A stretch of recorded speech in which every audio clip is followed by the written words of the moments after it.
Bom, agora a gente passa aí as perguntas. Tem uma pergunta aqui do Tele Tertuliano. A verbetógrafa professora Adriana. Na Fatologia, página 37, primeira linha, ele diz assim: sendo verbetógrafa veterana, com ampla experiência teática, quais algumas das repercussões intra, inter e extraconscienciais da redação e defesa dos verbetes conscienciológicos que já vivenciou? É o que está colocado aqui lá na argumentologia, né?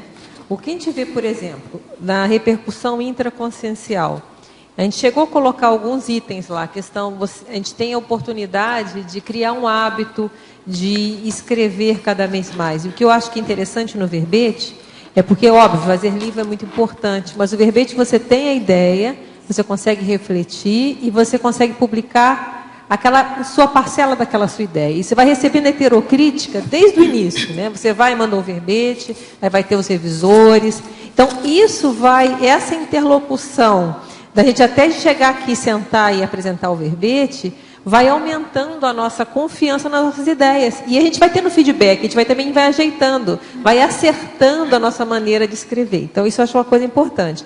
Sem contar, que eu acho que tem que falar, é a questão da própria conformática enciclopédica, né?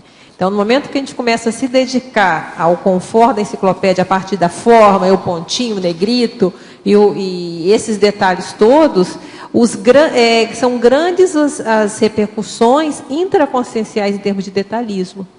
Então, eu vejo que é muito difícil a gente pensar, na minha opinião, hoje, na minha experiência hoje, a gente conseguir ser detalhista no conteúdo se a gente não for detalhista na forma. Então, eu vejo que a forma, na hora que a gente começa a ficar atento, muito atento a todos aqueles detalhes formais, isso para mim, eu vejo que na hora que eu vou escrever, eu estou também muito mais detalhista. Não, mas isso aqui que eu estou falando, tem aquela nuance, o lado daqui, e tem esse outro lado. Então, também dá um efeito. Então, eu acho que isso é um grande efeito, para dar um exemplo da repercussão.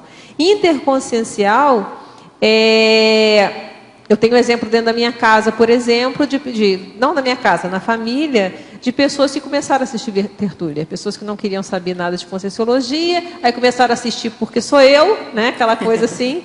E aí daqui a pouco já começa a assistir outra, tem um tema interessante, e começa a se familiarizar. Pessoas que não iam ler livros da conscienciologia, porque diziam, não, ali não entendo nada, esses termos todos.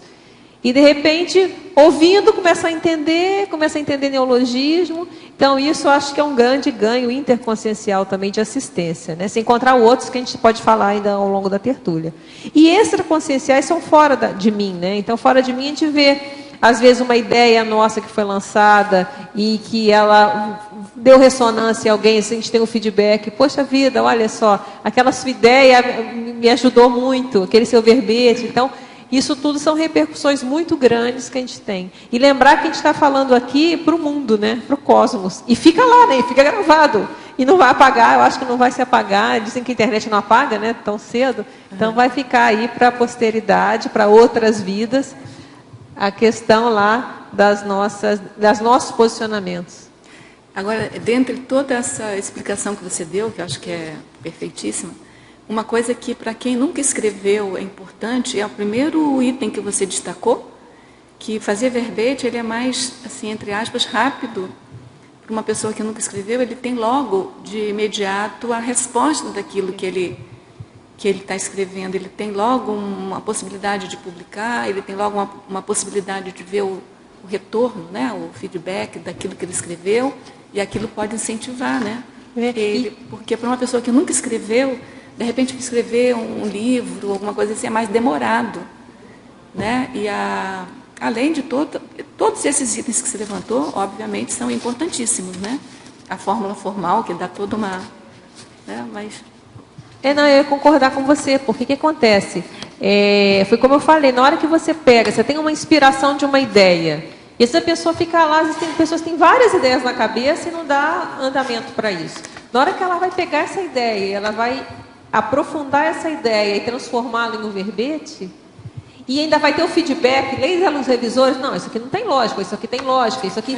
Aí você começa a fazer os seus diagnósticos, a gente chega a falar lá atrás, né? Facilita o diagnóstico também, até do trafalgo intelectual. O que te falta? Então, me falta o quê? Então, isso eu acho que é um grande aporte evolutivo hoje a questão da verbetrografia. Assim.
Thank you.